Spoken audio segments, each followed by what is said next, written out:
Morning, everyone. I am Steve. I know many of you won't recognize me right now, but I am Steve, with a tie on.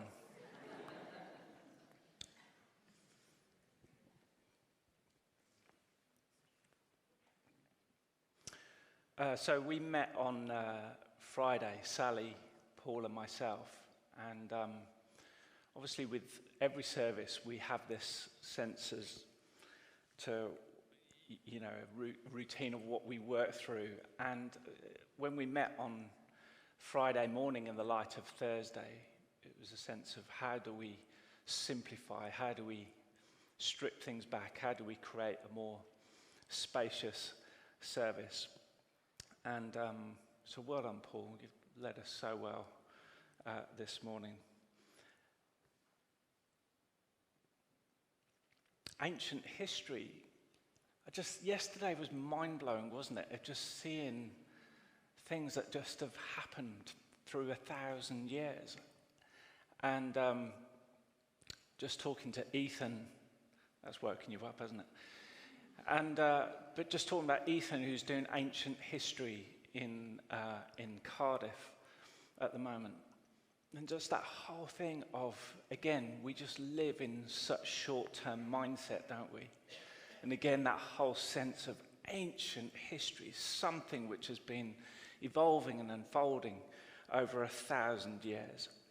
And but I sense we should really pray for the Archbishop of Canterbury right now.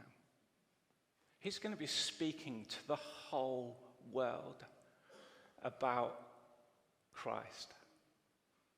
What an incredible responsibility. And so let's pray for him. But as always, I was talking to a friend of mine called Hazel, and she's a photojournalist. And she's been asked by ABC News for 10 days, to cover this event as a photojournalist. And she was like, pray for me, in this role. They're bringing in all the big time anchors for the news programs. And I'm going to be working alongside them for 10 days, intensely, staying in the same hotel, covering this. And so let's just remember these people of faith who are going to be right at the heart of this next 10 days. Let's pray that there will be extraordinary conversations and amazing things that comes from it.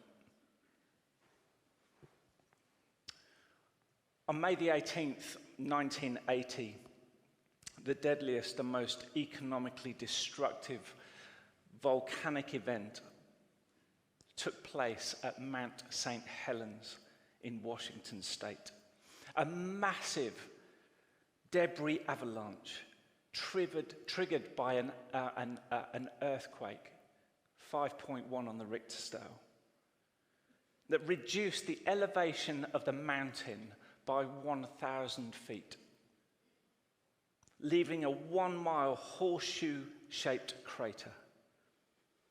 And the debris overwhelmed the land for miles and miles. And scientists suggested at the time that the devastation of the land, the surrounding land, the devastation of the waters was so catastrophic that nothing would ever grow there again. It would be the end of the ecosystem as we knew it. Scientists had underestimated the power of nature to heal and to restore itself. Lakes and rivers returned back to their natural state within 6 years. But the most extraordinary story was on the land. The ecosystem on the land began to recover more quickly than anybody could imagine.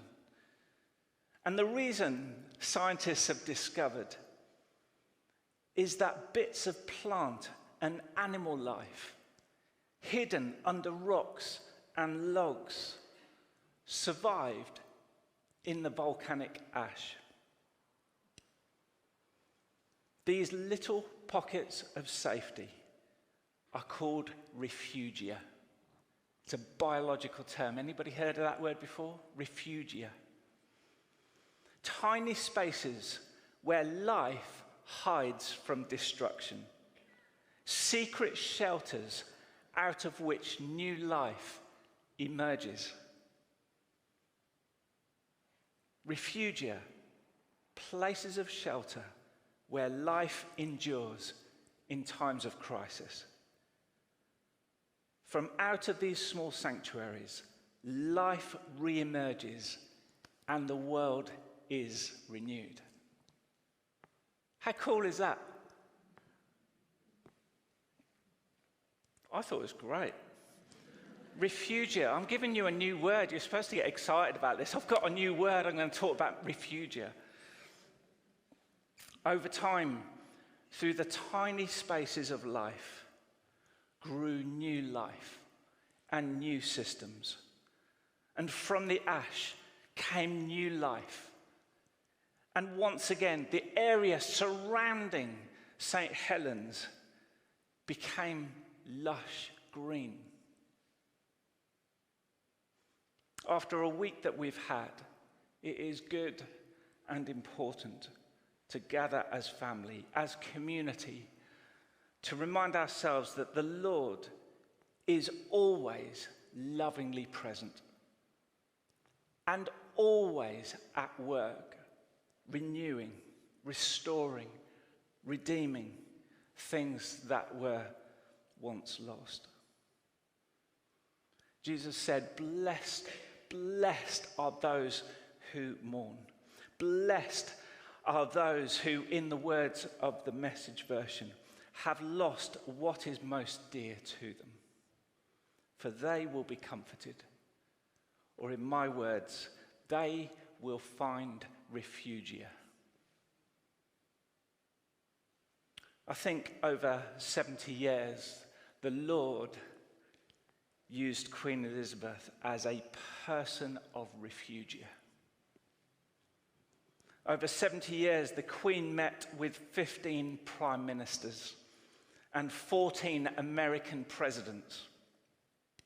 Over 70 years, she was a source of refugia to her family through various challenges and tragedies.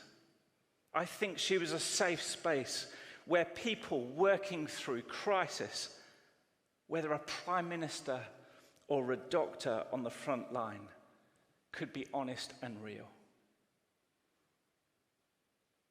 Here is a doctor called David Knott, who was on desert island discs, talked about meeting the Queen after he had returned from Aleppo in Syria. We're just going to listen to this 1-minute audio. I came back around October the 15th, 2014, and 10 days later, I found myself sitting in Buckingham Palace with the Queen. And she was sitting on my right, and I was sitting on her left. And when it came to my turn to start talking to her, she said, "I heard you've just come back from Aleppo." I said, "Yes, I have."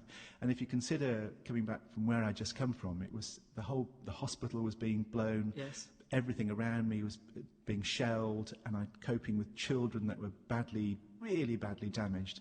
And she must have detected something significant, because I didn't know what to say to her. It wasn't that I didn't want to speak to her. I just couldn't. I could not say anything. So she picked all this up. She said, "Well, shall I help you?" I thought, how on earth can the Queen help me? And all of a sudden, the courtiers brought the corgis, and the corgis went underneath the table. And she went to one of the courtiers and said, "Can we open up that, please?" And so she opened up this lid, and there were a load of biscuits. And so she got one of the biscuits, and she broke it in two and said, "Okay, why don't we feed the dogs?" And so for 20 minutes, the Queen and I, during this lunch, just fed the dogs. And she did it because she knew that I was so seriously traumatized. You know, the humanity of what she was doing was unbelievable. And did it help you? Very much so. I think stroking animals, touching dogs, feeding them, and we just talked about her dogs and how many she had, and she was so warm and so wonderful, and I'll never forget it. How amazing is that? The Queen as a source, as a context for refugia, a place of refuge. After the decimation and destruction of Jerusalem from the Babylonian Empire 2,500 years ago, many Jews were exiled nearly 1,000 miles away in Babylon. This is from here to Budapest in Hungary, 1,000 miles. They had lost everything of what they thought they knew. Their temple, the center of their faith and daily practice, the center of sacrifice and forgiveness, the center of their identity and the center of their history. I'm sure in their darkest moments, they looked at the destruction of a city and the overbearing power of the Babylonian Empire, and like St. Helens volcano, wondered whether there was any life or hope in the future. But what people had forgotten was that the Lord of Lords and King of Kings that we've sung to this morning is not confined to the limits of geography and temple. That's good, isn't it? It's not confined to the limits of one tiny place on planet Earth. The story of humanity from beginning to end, as Andy Matheson talked about a number of weeks ago, is the story of God's presence with us. People in Jerusalem or Babylon or Samaria or Rome or Athens or Ephesus or Corinth or Tonbridge. You're blessed when you feel you've lost what is most dear to you. Only then can you be embraced by the one most dear to you. The beautiful attitudes. Just when you think that the story of the Jewish nation and people is decimated by the Babylonian Empire, small pockets of refugia emerge in Babylon, in the place where the Jews had been exiled 900 miles away. From these small pockets come connection with other pockets of refugia. A new life emerges, a new sense of interconnectivity like root systems under trees or mycelium networks. If you don't know what mycelium is, go and check that out because it will blow the fuses. Like nature, nothing happens in a hurry. Decades come, decades go. But the web of connection is growing stronger. And from this greater confidence, leaders like Ezra and Nehemiah are beginning to surface, rising up with a vision around restoration and reconstruction and a return to Jerusalem. This refugia grows over time, and new springs of prophetic insight starts flowing. And miraculously, King Cyrus of Persia is stirred to proclaim that a new temple is to be built in Jerusalem. And the Jewish captives, the exiles that had been in Babylon for 70 years, the same amount of time that the queen had served as queen, could now return to Jerusalem.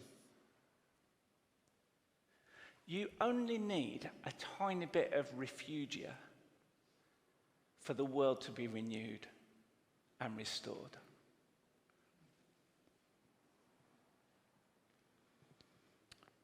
At this moment, you're thinking, blows, he hasn't even read the passage yet. And I'm trying to work, for the first time in my life, I think, I had a talk prepared about a month ago. I've never done that before in my life. I had it all set up because I knew that I was at the PGA Golf Championship yesterday all day, and I had to just write off yesterday, and I thought, right, I need to go into Sunday really prepared. And then Thursday happens, and here we go, having to shift things around and change things around. So I'm going to do things a bit differently, and instead of just honing into the whole of chapter 8, I'm just going to hone in to tiny bits that kind of, I think, make sense of the time in which we're in. So let's read.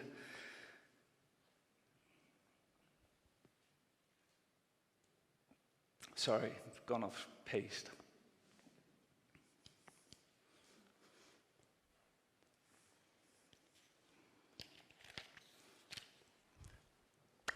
Chapter 8, the generational honouring of the faithful people. And the question is, do I go through this list of names that will take me about 20 minutes to read? Names that will just cause you all to burst out laughing. But I just thought, you know what? These list of names, I really want to promote because they are important. And this is the first part of chapter 8. And this is a list of the people, of the exiles who made their way into Jerusalem. And I want to elevate and promote their names. I want to raise a glass to these people and say, well done, faithful servants, who through 70 years of being in exile, you survived, you created, you established this remnant in the hardest context, in the hardest place possible. Names of people that will be read out 2,500 years' time. 2,500 years from when it happened to now. Here are these names. The honouring of the faithful. The people who gathered. The people who came together. Today is 9/11. Has anybody remembered that? And this afternoon, thousands of people, their names will be read out. And just in this moment, let's just have just 10 seconds of silence, just to pray for all those impacted by 9/11 today. Let's remember these names.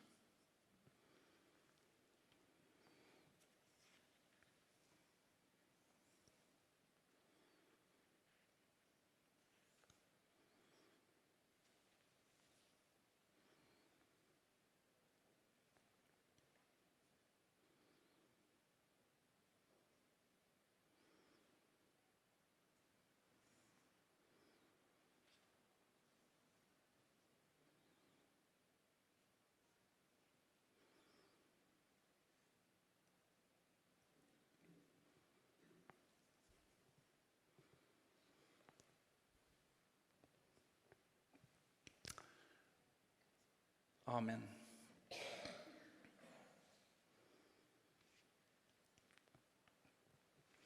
I'm going to read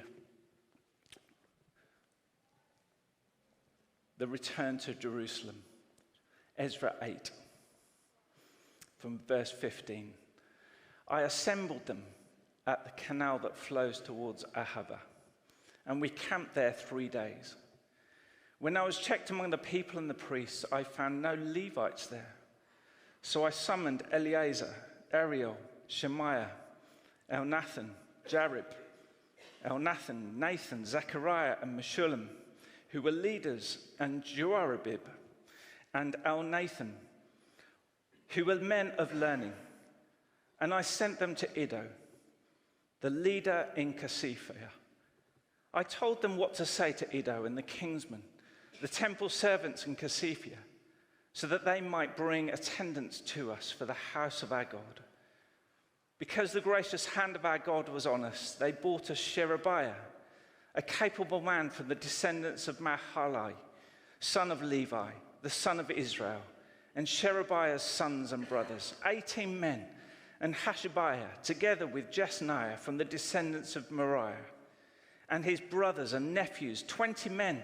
They also brought 220 of the temple servants, a body that David and his officials had established to assist the Levites. All were registered by now.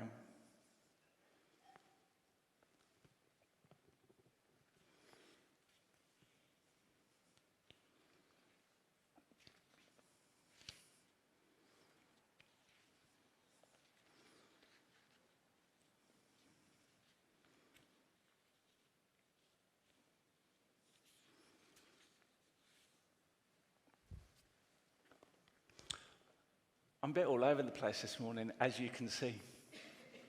But we're family, and you can bear with that, can't you?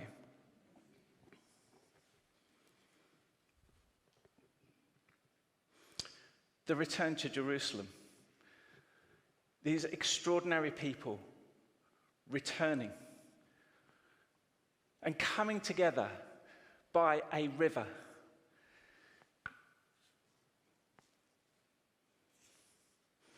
Can you just give me 30 seconds? I think I'm totally out of order somehow on my notes, and I just need to get caught up. Is that all right? Just say hello to one another. I can either blab my way through this thing, or I can just be honest and say, I have no idea where I am on my notes. Just gather, 20 seconds, and then you'll have a better talk. All right, go.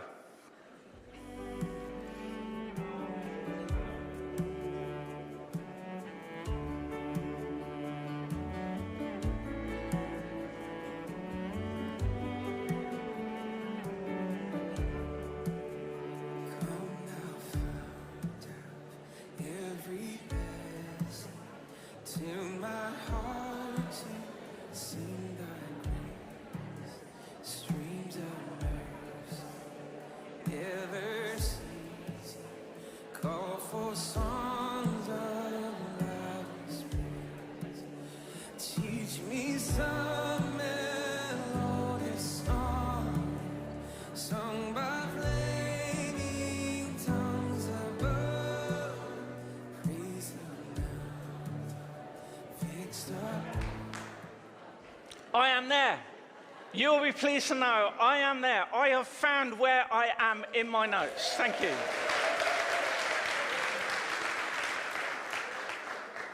And I've just realised it's the end. So thanks so much for being here this morning. It's been great to be with you. I am so sorry about this. Sam and Jasmine, my kids, are here this morning as well. I mean, it just couldn't be more embarrassing.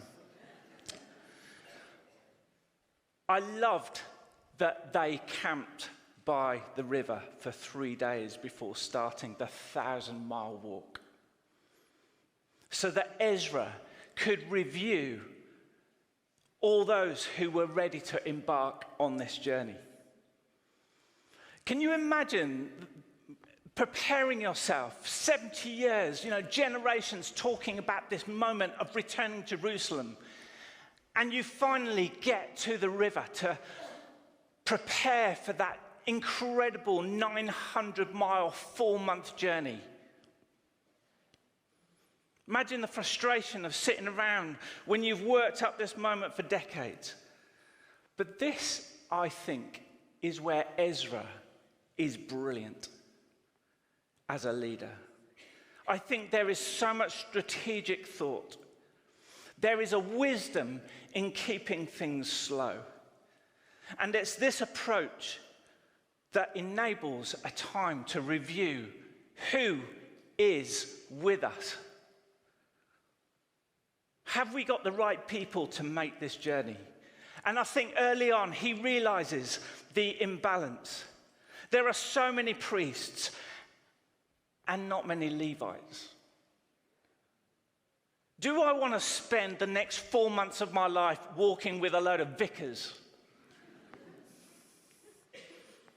Yes, we have theologians and those who understand their roles in the context of the temple. But ahead of us is a walk of 1,000 miles with potentially thousands of people. This takes operational strategy. This is a 4-month mission. We need cooks. We need people who are going to set up camp. We need music in the evenings, don't we? To keep spirits up. We need medical knowledge and people to transport goods. Could it be that this is where the Levites came into their own? This was their superpower. Levites were assistants to priests in the temple. They were often the musicians, the gatekeepers, the craftsmen, the guardians. Today, we potentially would call them the director of operations. This is like turning up at Everest with 20 of the world's finest climbers and realizing we've got no Sherpas. We need one another like never before. Church, ultimately, is a vision of interdependence. Everyone involved.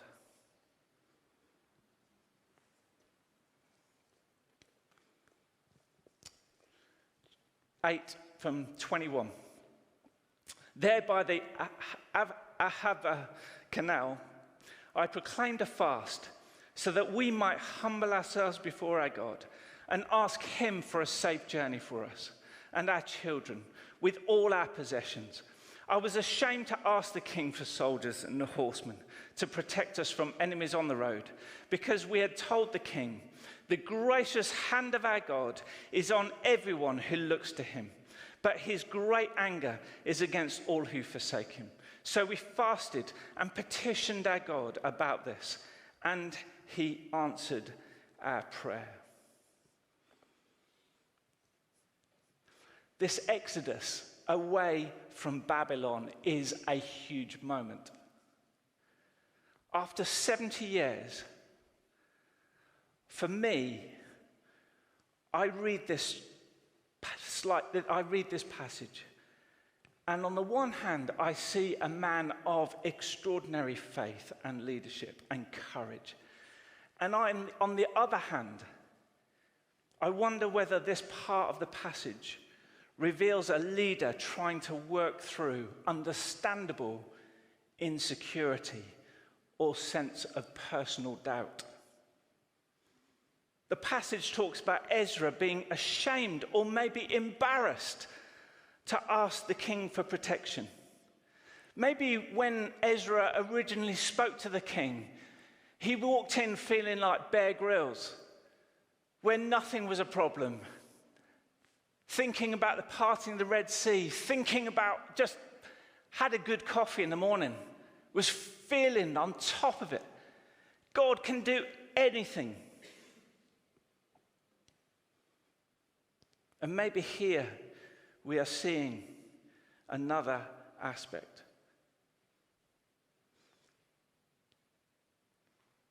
Maybe in response to a question from the king about security, Ezra boldly declared to the king, "We don't need security, for the hand of our God is on all who seek him."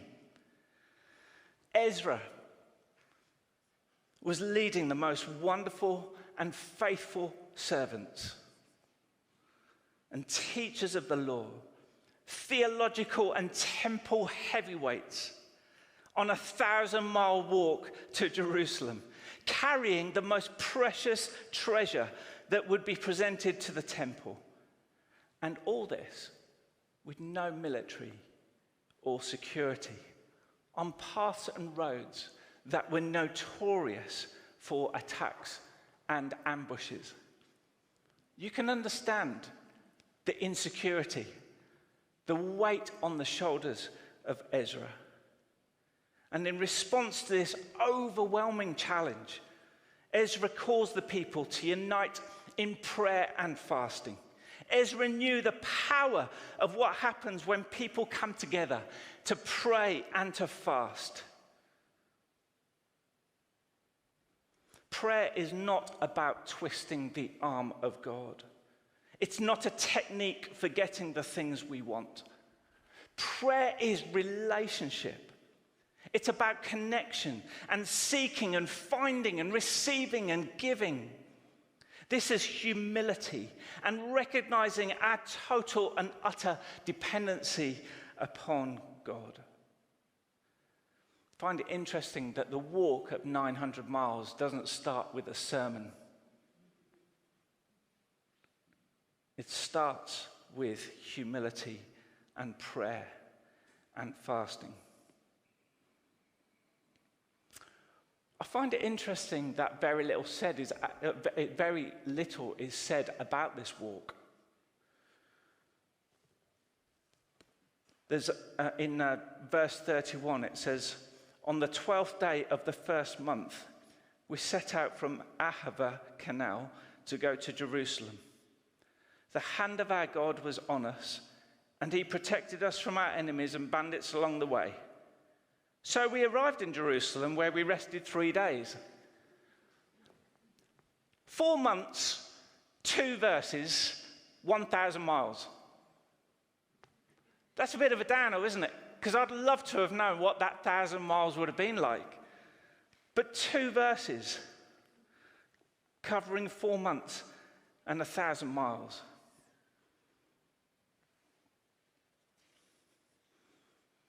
This journey is a miracle of divine protection and presence. And the people arrive into Jerusalem, and after 3 days make their way to the temple, where offerings of worship and sacrifice takes place. An extraordinary and miraculous chapter of hope and protection and faithfulness and pilgrimage and return. Last week, Jasmine, my daughter, and me went to see Brian Cox at the O2. Brian Cox at the O2 Arena. A professor, 13,000 people, giving a lecture about the stars. I've never seen such a star-studded... Anyway, let's not go there. It was an extraordinary evening where I understood about 10%. But the 10% was worth the 500 quid to get in. It was no, it wasn't that. But it was the most extraordinary evening where 13,000 people came together. And he had this massive high-definition screen, a biggest screen I've ever seen. And he put this image up from the latest telescope that has gone up, the James Webb Telescope. And it was this image of like this intense snowstorm. And he said, "You think this is snow? This is not even stars. This is galaxies."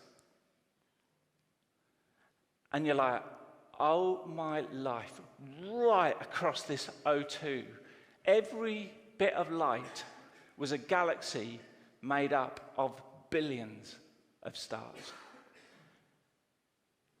Brian Cox then just said, "We estimate now that there are around 2 trillion galaxies."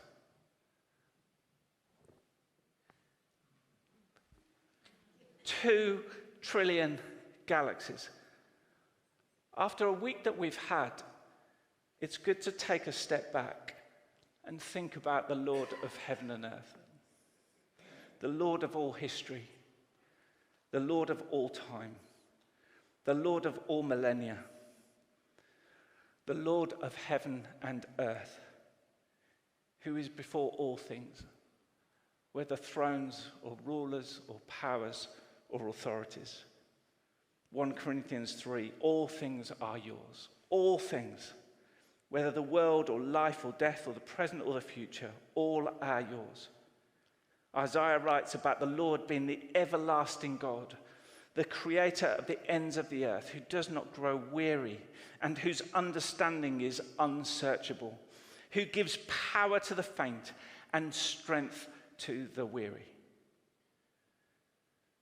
A few verses before in 1 Corinthians 3, Paul reminds us that We no longer center our faith around a temple in one tiny bit of the world. We are God's temple, and the Spirit of God dwells in you. The Lord of 2 trillion galaxies dwells in you by his Spirit. Over 150 years, TBC has been on its own unique journey of faith. Like every church, we have been on the crest of the wave and seen miraculous and the extraordinary. But there has also, like every family, like every church, been moments where it's felt hard work. And let's just call it out. The last 2 years have been hard work, haven't they?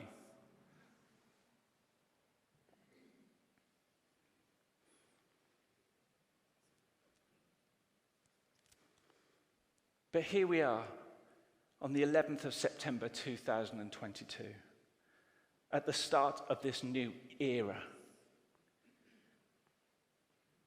I believe there is a challenge once again for us to come together in dependency and humility. Yes, we absolutely seek the Lord for comfort and refuge and strength, and that is the right thing to do. But we also seek and long for the power of God, who is able to do the immeasurably more. There is not one person in this room that has any idea what the future holds. We live in extraordinary times politically and environmentally and economically, and of course as we transition into a new era of monarchy.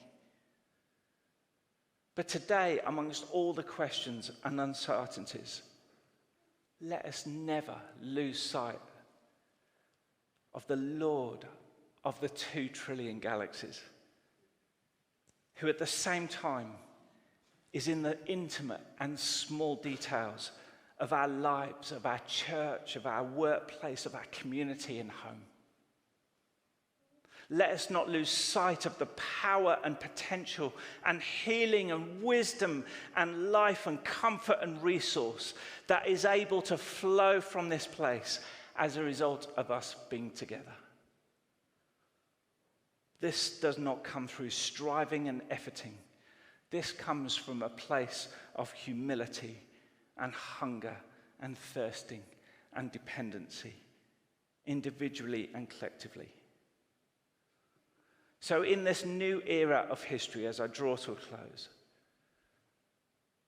since we are surrounded by such a great cloud of witnesses, i.e. exiled people that we have been named already, let us throw off everything that hinders and the sin that so easily entangles, and let us run with perseverance the race marked out for us, fixing our eyes on Jesus, the pioneer and perfecter of faith. For the joy set before him, he endured the cross, scorning its shame, and sat down at the right hand of the throne of God. Consider him who endured such opposition from sinners, so that you will not grow weary and lose heart. Refugia, places of shelter where life endures in times of crisis. It is from these small sanctuaries life re-emerges and the world is renewed. Let's pray together.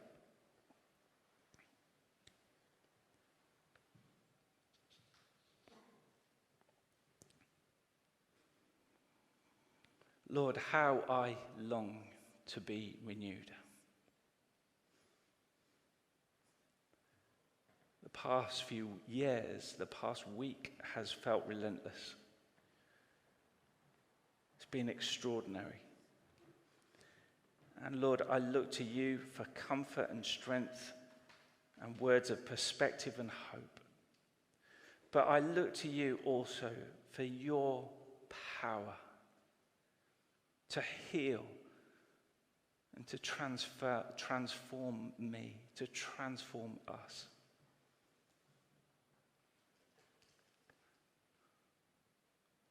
breathe on us, breath of God.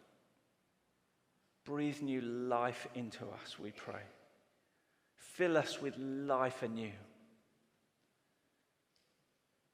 The water that you spoke about, Jesus, at the well, a water that refreshes and hydrates in a way that we never thirst again. Lord, we would love that water to flow again. So we humble ourselves and we pray, recognizing we need you to lead us and guide us and direct us like never before.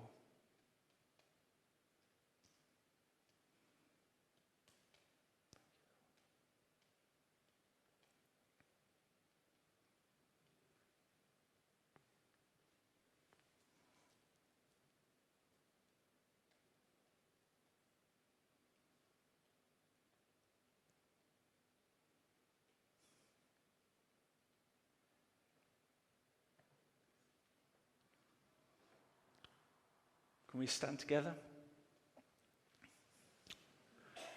Before we sing songs, just want us to be open.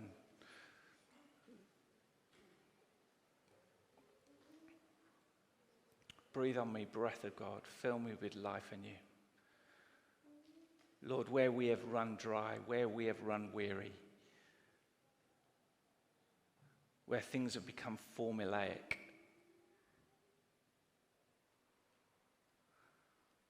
Lord, we humble ourselves again.